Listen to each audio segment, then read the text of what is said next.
Este tema de talí es complementario al tema de la kippah, y es complementario porque se trata de esa opción de cubrirse, y para ello vamos a considerar que para entender la parte de este talí, buscamos primero lo que son opciones para distinguir lo que es capa, manta, rebozo. Nos encontramos con el primer término que es vejet o veguet para algunos, y encontramos este término hebreo. Acuérdense que siempre va de derecha a izquierda como se escriben las consonantes, y este término dice que se define como una vestimenta, un ropaje, un abrigo, así también como una tela, una manta, y esta se utiliza este término unas 200 veces en el texto bíblico. Nos encontramos con una segunda que es la bash también, es un trigramatón y dice que es vestirse, vestir, estar vestido, y son términos en sí eh, hebreos que se refieren casi a lo que estamos mencionando aquí, que es capa, manta, rebozo, y encontramos una tercera que es zafán. Zafán, otro trigramatón, dice que es embosado o rebozo, o incluso también barba.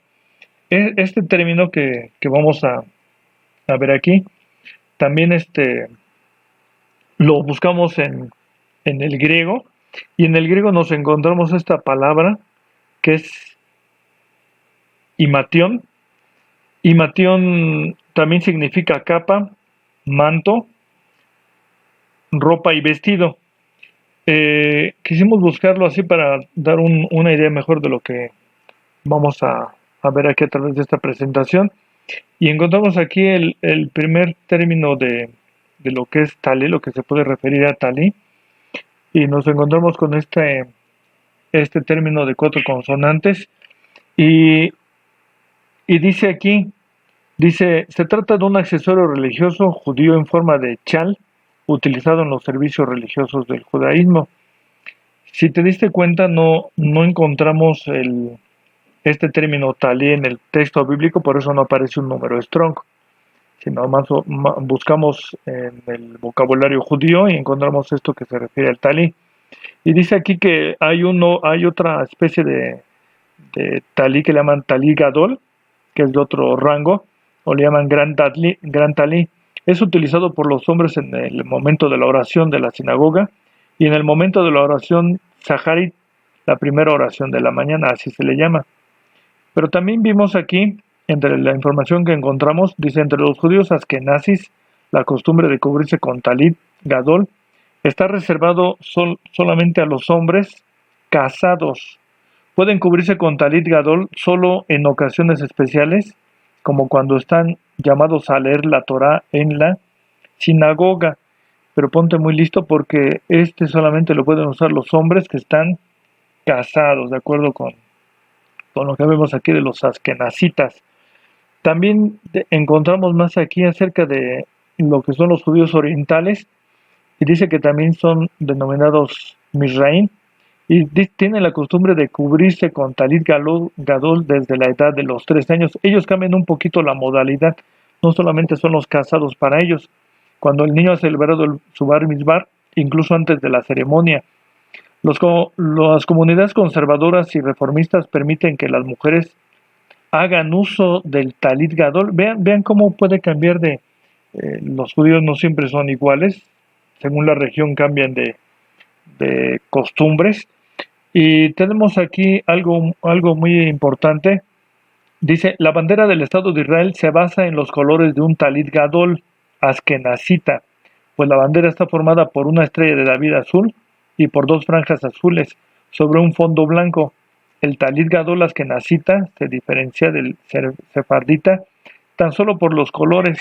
El talit gadol sefardita es totalmente blanco, mientras que el askenazita es de color blanco con rayas azules o negras. Entonces, por mirar los colores ya te das cuenta de cuál es el perfil de algunos de ellos. Muy bien, entonces encontramos aquí, vemos la bandera, que se trata, como dice ahí, de los colores askenazita, askenazis. Vemos aquí este talí y esta especie de chalequito que usan ellos. Entonces, también nos encontramos con otro término que es mejel, y este mejel, que es un tetragramatón, 4 consonantes, dice que significa manto o cubierta. Aquí lo vamos a ubicar en lo que dice Éxodo 39:24. E hicieron en las orillas del manto granadas de azul, púrpura, carmesí y lino torcido. Este es el término que encontramos, mejel. Y también lo encontramos en este texto de Números 15:18, cuando dice: habla a los hijos de Israel y diles que se hagan pezuelos o franjas en los remates de sus vestidos por sus generaciones y pongan en cada pezuelo de sus remates un cordón de cárdeno. ¿Dónde encontramos mejel? Es en dos textos prácticamente, donde es franjas y donde se refiere a los remates. En otras versiones también lo manejan con otras acepciones, pero entonces aquí vamos a encontrar que también se trata entonces de otro término aquí en Números 15:38, y se refiere entonces a que se llama tzitzit, tzitzit o franja, o borla, o guedeja. Eso es tzitzit, y que es lo que básicamente estamos viendo en este texto de Números 15. Aquí dice que los cordones tejidos en las orillas del talit sirven para recordar los mandamientos de Dios. Veas en Números 15:39, ahí lo está mencionando. Y son estos extremos en el chaleco.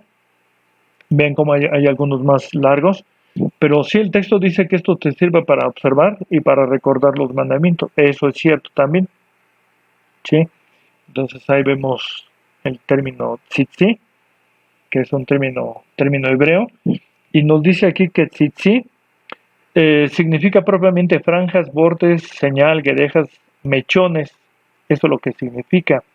Se encuentra básicamente en tres textos: en el 15:38, que ya lo marcamos, ahí está, y ahí está tzitzit. También en Números 15:39, y dice aquí, esto les servirá de señal para que cuando vean se acuerden de todos los mandamientos del Señor. Ese ya lo habíamos mencionado, ahí está tzitzit. Y un tercero, en Ezequiel 8:3, cuando está hablando de que Ezequiel fue tomado por las guedejas. Eso también es tzitzit, son mechones. Acuérdense que eso ya lo mencionamos. El término talit, que en hebreo ahí ya lo estamos viendo, significa manto, chal, rebozo, pero no aparece en ningún texto del Tanaj, refiriéndonos concretamente al talí. Si hay sí, pero no talí. Este es el talí. Este es el talí. Vean cómo se usa en la parte superior cubriendo la cabeza. Este es el talí.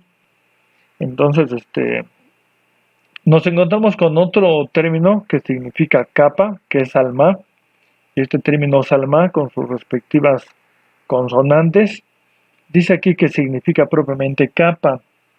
Y dice aquí: aconteció pues en aquel tiempo que saliendo Jeroboam de Jerusalén le encontró en el camino el profeta Ahías Silonita, y estaba cubierto con una capa nueva, y estaban ellos dos solos en el campo. Esto en el primero libro de los Reyes 11:29. Y vamos a ver aquí capa, que es salma. Esto es salma. ¿Sí? También lo vamos a ver este término en este texto de esta forma: y trabando ellas de la capa es el salma, una nueva capa que tenía sobre sí, la rompió en 12 pedacitos. Te acordarás de eso. ¿Sí? Bien, también lo vamos a ver aquí en Jeremías 43:12, como el pastor se viste de su capa, pero ahí es vejet, ya no es salma, ¿te das cuenta? Y saldrá de allá en paz. Y en este otro también, Job 29:14, dice: me vestía de justicia y ella me cubría como un manto, pero aquí es lavash. ¿Ya viste? Va cambiando tantito. Esto es una capa prácticamente ese salma, una capa. Y vamos a considerar también que efectivamente también se habla de una especie de capa de salma, pero lo que es en Éxodo 22, 26 al 27 dice, si tomares en prenda el vestido salma de tu prójimo por la misma naturaleza del caso, eso se trata de un hombre pobre. Es decir, aquel no tenía que empeñar, pero necesita dinero y lo que te va a empeñar pues es su capa. Pero dice aquí el comentarista, los orientales no se quitan la ropa para dormir, es lo que él dice, más meramente quitando sus turbantes y alguna ropa exterior pesada, duermen en la ropa que llevan durante el día. Es un lugar, acuérdense que es un lugar cálido. Dice, la cama del pobre generalmente no es más que una estera y en invierno se cubre con algún tapado. Esta práctica es lo que forma el fundamento a la razón de la ley benigna y misericordiosa respecto a la ropa empeñada, tomado esto de un comentario del JFB, pueden consultarlo, y nos está diciendo aquí que entonces esa capa que podía empeñar el pobre se le tenía que devolver antes que viniera la noche y sintiera frío, porque entonces si no lo hacías, pues ya te estabas ganando un, una, una mala imagen delante del Eterno. En Éxodo 22, 26 dice, si alguien toma en prenda el manto de su prójimo, deberá devolverlo al caer la noche, lo que estamos mencionando. Apreciamos así en corto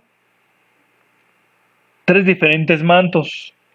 Miren, este es un manto, este es otro manto y este es un manto, según dicen algunos, ¿no? En el término común.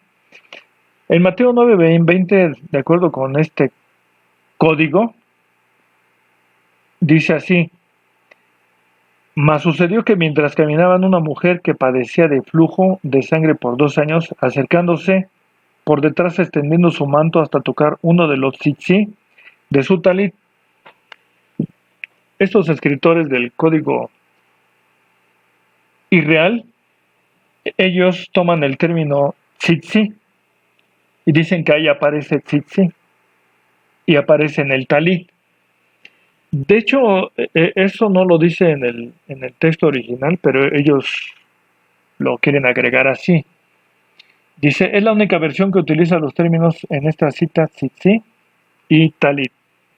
En todas las demás no. Acuérdense que el Nuevo Testamento eh, para algunos fue escrito en hebreo, pero de acuerdo con todo lo que hemos analizado, estudiado, fue escrito en griego. Entonces no cabe esta interpretación. Este talit, según la tradición judía, es para cubrirse. ¿En qué momento? Para orar o más bien para hacer el rezo. Hacemos una pregunta aquí. ¿Somos judíos? Pues dice aquí, es lo que vamos a encontrar aquí en estos textos, tratando de explicar todo esto. Y dice Hechos 2, del 8 al 20. Los oímos nosotros hablar cada uno en su lengua en que somos nacidos, sirene y romanos, extranjeros, tanto judíos como convertidos. Acuérdense que este tema lo estudiamos en el tema de Unánimes Juntos, en el de Pentecostés, que estaban congregados, pero venían de todas partes, ¿se acordarán? Y dice aquí, cuando dice convertidos se refiere a prosélitos. Y esto también lo vemos en esta cita de Hechos 6:5 y 13:43, donde vamos a hacer hincapié en este término de prosélitos. Y prosélitos dice aquí que es igual a prosélitus, o es igual a prosélito, alguien que se convence. Verse Jeremías 27 en esta versión PDT. En otras versiones dice, me alucinaste, pero en otras versiones que están un poco más comprensibles dice, me convenciste. En ese convenciste se está aplicando prosélito. Por supuesto que esto fue sacado de la versión Septuaginta que está en griego y de ahí lo toma PDT. Ahora bien, Hechos 13:43 dice, y despedida la congregación, muchos de los judíos y de los religiosos prosélitos siguieron a Pablo y a Bernabé, los cuales, hablándoles, les persuadían que permaneciesen en la gracia de Dios. Dice, siguieron.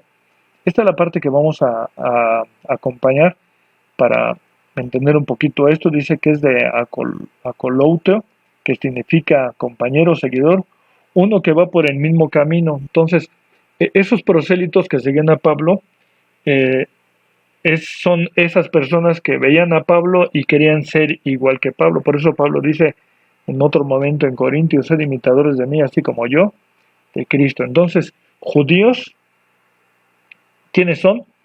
Romanos 2:29 dice, mas es judío el que lo es en el interior, y la circuncisión la del corazón en espíritu, no en letra, la alabanza del cual no de los hombres, sino de Dios. Entonces, son judíos, son israelitas. Pues dice aquí, Jesús vio así a Natanael y dijo, he aquí un verdadero israelita en el cual no hay engaño. Es decir, ¿quién en todo caso va a ser un verdadero judío? ¿O quién va a ser un verdadero israelita? Pues va a depender de este concepto que nos planteemos. Y lo que sí es cierto es lo que estamos mencionando aquí. La iglesia de Dios se conformó de convertidos o prosélitos. ¿Cómo es esto? Dicen muchas veces al judío primeramente y también al griego. Y citamos algunos textos como el 18:4, dice, de hechos, y persuadían a judíos y a griegos. Sale el apóstol Pablo a hacer esas caminatas incansables, y él va a llamar, se metía en las sinagogas y llamaba a los judíos, y en la calle convertía a los griegos. Entonces, en el 19, 10, 17 de aquí, de Hechos, dice, judíos y griegos oyeron la palabra. Démonos cuenta que entonces ese grupo que se está conformando con mucha fuerza en el tiempo de Pablo, que ya venía desde Cristo, viene tomando fuerza, pero son de judíos y griegos que se están convirtiendo. En Romanos 1:16, así como en el 2:9, dice a judíos primeramente y también a griegos. ¿Qué significa todo esto? Pues lo que dice aquí en el 22-24 de 1 Corintios 1, pero los llamados así judíos como griegos, y va a mencionar esos dos grupos que vamos a ir mencionando en este caso, y en el 12-13, porque por un espíritu somos todos bautizados en un cuerpo, judíos o griegos, esclavos o libres, y todos bebemos de una bebida en un mismo espíritu. ¿A qué nos queremos referir para ir remarcando esto? Dice, es probable que al formar un grupo sin una base, ¿a qué nos referimos sin una base? Queremos decir lo siguiente, cuando hablamos del pueblo de Israel, ese pueblo de Israel tiene territorio, tiene una identidad, tiene símbolos patrios y demás, ¿sí? Pero hablando de la iglesia de Dios, esa fue formándose de judíos con todos esos símbolos y demás, pero que los iban convirtiendo, y ellos entonces se consideran en este caso prosélitos. Y pensamos que esto es para evitar los malos sentimientos de envidia. Entonces dice aquí en el 1:24 de la primera de los Corintios, pero los llamados así judíos como griegos, y ya nos menciona que aquí se está empleando un término que es kletos, en la parte de llamados, y kletos significa invitados, llamados en singular, llamados en plural. Entonces, si nos demos cuenta en estos textos que ya mencionamos, dice, pero a los llamados, o cámbiale, pero a los invitados, así judíos como griegos, son los que estaban viniendo a conformar la iglesia de Dios. Lo reafirman estos dos textos. Y fíjense lo que dice Romanos 10:12. Pero no hay diferencia entonces, ¿de qué? De judíos y de griegos. Esto es muy importante en la conformación de la iglesia de Dios. Y dice, aquí vamos a ponerte un esquema y vamos a imaginar que en este conjunto, en ese círculo, en ese universo, hay judíos, pero naturales. Y vamos a poner otro círculo donde en este otro conjunto hay gentiles, o sea, los griegos. ¿Y qué ocurre? Pues ponemos a los dos conjuntos, los enlazamos, los dos conjuntos que estamos mencionando aquí, y la parte de intersección que es esta intersección, es lo que llamamos Iglesia de Dios es entonces la unión de judíos y gentiles en la persona de Cristo. Esperemos que este esquema nos sirva bastante para seguir explicando lo siguiente. Dice, sin embargo, en 1 Corintios 11:4, dice aquí en la Reina Valera, todo varón que ora o profetiza cubierta la cabeza, afrenta su cabeza, para retomar el tema de Talí. Entonces dice, ¿qué es afrentar su cabeza? ¿O cuál cabeza se refiere? ¿Es a la de él o la de alguien más, de uno mismo? Vamos a ver qué nos dicen los textos. De acuerdo con esto, en la 2 Corintios 4:2 dice que nosotros no debemos de adulterar la palabra, sino decir lo que es con esa verdad. ¿Para qué? Pues para convencernos de que vamos en un camino de certeza. Y dice aquí, el grupo autodenominado mesiánico tiene dos versiones que son dos versiones. Una lo que es el código real, llamado código real, y el otro es la Biblia Kadosh. ¿Qué se encuentra ahí? ¿Por qué las mencionamos? Por esto, porque en 1 Corintios 11:4 dice, todo varón que ora o profetiza dejando caer sobre su rostro algo, afrenta su cabeza. Y en esta K2 dice, todo hombre que ora o profetiza usando algo que cubra su cabeza, trae deshonra a su cabeza. Si se dan cuenta, es muy semejante a lo que vimos en las otras versiones, pero la pregunta es, ¿por qué ellos quieren entonces imitar a los judíos? Porque luego los vemos ellos que andan usando talis, si se dan cuenta. Entonces, ¿acaso no creen en Cristo? ¿Por qué decimos esto? Porque vamos a ver hacia dónde nos direcciona este texto del 11:3 de 1 Corintios. Dice, mas quiero que sepáis que Cristo es la cabeza de todo varón, y el varón es la cabeza de la mujer, y Dios la cabeza de Cristo. Entonces, vamos a ver qué nos dice en otra versión, la Biblia al día. En versiones como la Biblia al día dice, todo hombre que ora o profetiza con la cabeza cubierta, deshonra al que es su cabeza. Si se dan cuenta, aquí ya no está mencionando que es la cabeza del que se está cubriendo, sino deshonra al que es su cabeza. ¿A qué nos queremos referir? Se le deshonra, se le falta respeto a Cristo. ¿En qué nos vamos a fundamentar? Vamos a mirar esta parte a ver si nos queda un poquito más claros. En versiones de 1 Corintios 11:4, actualizadas, mencionan lo siguiente. Dice aquí, todo varón que ora o comunica mensajes divinos con la cabeza cubierta deshonra a Cristo que es su cabeza. Vean ya cómo cambian estas versiones. PDT, si un hombre se cubre la cabeza cuando ora o cuando profetiza, deshonra al que es su cabeza. ¿Cómo puedes tú encontrar estas versiones? Muy, muy práctico. Búscalo en internet o si puedes comparártela, constata lo que te decimos. Y dice aquí en esta traducción, si el hombre ora a Dios o habla en su nombre con la cabeza cubierta, no le da a Cristo la honra que merece. Por eso es lo que estamos contestando. ¿Qué cabeza deshonra? Pues está deshonrando a Cristo. Por eso decimos aquí, solo hay dos caminos para huir de la ira que vendrá. De acuerdo, acuérdense de Malaquías 4, dice que vendrá una ira, y solo hay dos formas de liberarse de ello. Solo hay dos. ¿Cuáles son? La primera, dice, esta es para el judío o israelí natural. Entre paréntesis, no para el postizo. Es decir, tiene que ser para el judío que es de nacimiento. Entonces, esto lo vamos a ver reflejado en Romanos 11:26 cuando habla de las ramas quebradas, en Lucas 16:29, donde dice, a Moisés y a los profetas tienen, óiganlos. Esta palabra de óiganlos la buscamos y dice que proviene de un griego llamado, denominado o dicho como akao, que significa obedecer. Cuando dice óiganlos, es obedecer. Entonces, la otra segunda opción es para los que no son judíos naturales, o bien para los 144,000 que fueron judíos naturales o israelíes naturales, pero que se hicieron prosélitos naturales, o sea, seguidores o invitados, como lo habíamos mencionado, así como prosélitos de todo el mundo que es la iglesia de Dios. Búsquese en estos textos y decimos que esto es para el judío natural, de ascendencia judía, no para el que imita o al que estamos llamando con la, perdón la expresión, postizos. Aquí vemos una imagen un tronco con ramas quebradas.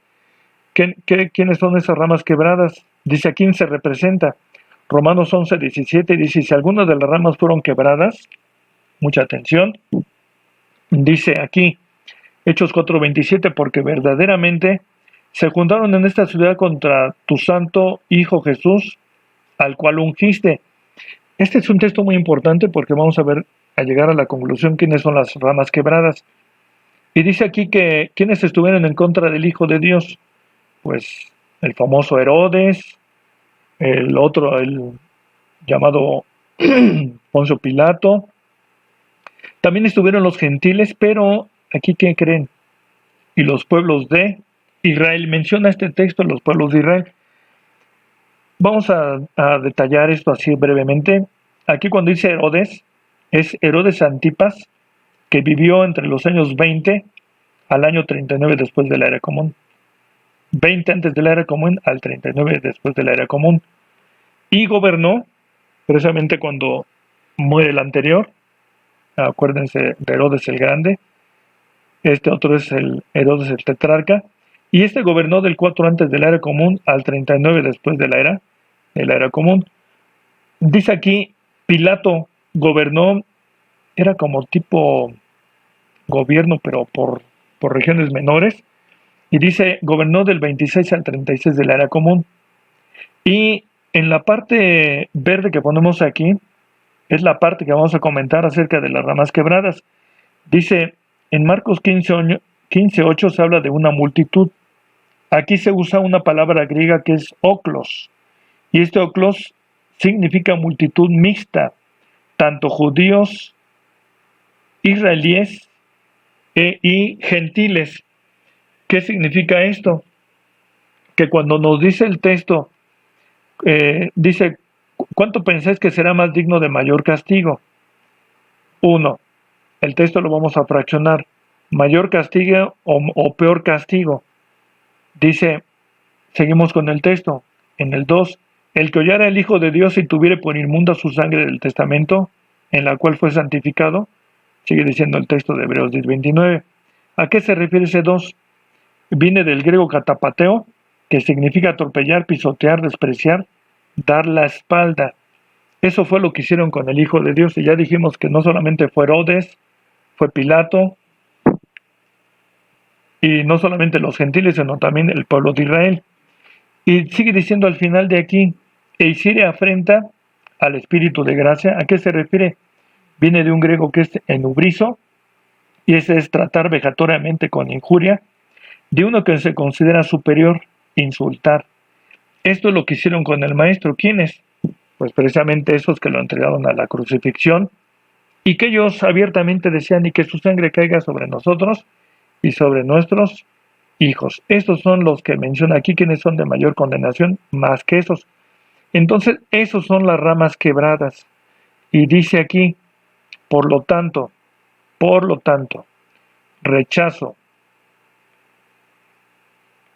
burla, ignorar, dar la espalda al Hijo de Dios es un asunto grave. Es un asunto grave y muy delicado, ¿sí? Y vamos a ver qué ocurre en este caso. En Revelación 3:20 dice, he aquí yo estoy a la puerta parado y llamo. Si alguno oyere mi voz y abriere la puerta, entraré a él y cenaré con él y él conmigo. Aquí hay una invitación del Hijo de Dios, ciertamente. Situaciones, va a haber situaciones de esa invitación. Hay quien en un momento determinado dice, pues me convierto, es decidido a aceptar la invitación y empieza a caminar. Hay otros que dicen, me convierto, pero algo me inquieta y creo que mejor me vuelvo judío. El C, otra situación, no me convence la iglesia y me regreso a la vida común. También es algo que ocurre. O el D, nunca me interesó abrir la puerta, nunca me interesó abrirle al que tocaba, y ese era el maestro. Entonces aquí tenemos un aviso muy importante, y en este aviso importante es lo siguiente: pon atención, o ponemos atención, solo y únicamente para el pueblo natural de Israel. Dice segunda de los Corintios 3:14, pero los sentidos de ellos se embotaron. ¿De quiénes? De esos israelíes naturales. Porque hasta el día de hoy, actualizándolo, les queda el mismo velo no descubierto en la lección del Antiguo Testamento, el cual por Cristo es quitado. Es muy importante que hagamos esta aclaración que cuando dice ramas quebradas no se refiere a los judíos actuales, sino a aquellos que se atrevieron a levantarle la mano a Jesús, el Cristo. Estos de aquí que hablamos, que menciona el texto del apóstol Pablo, les está mencionando que tienen un velo. Ellos no son ramas quebradas porque ellos, haciendo uso de los mandamientos de Dios, como ya lo dijimos, el camino paralelo al otro, ellos también se salvan. Entonces dice aquí, en la actualidad hay judíos que se convierten a la iglesia de Dios. ¿Crees que los haya? ¿Crees que existan? ¿Se pueden quitar los judíos hoy en día el velo o venda, de acuerdo con lo que dice el texto? Vamos a la siguiente reflexión.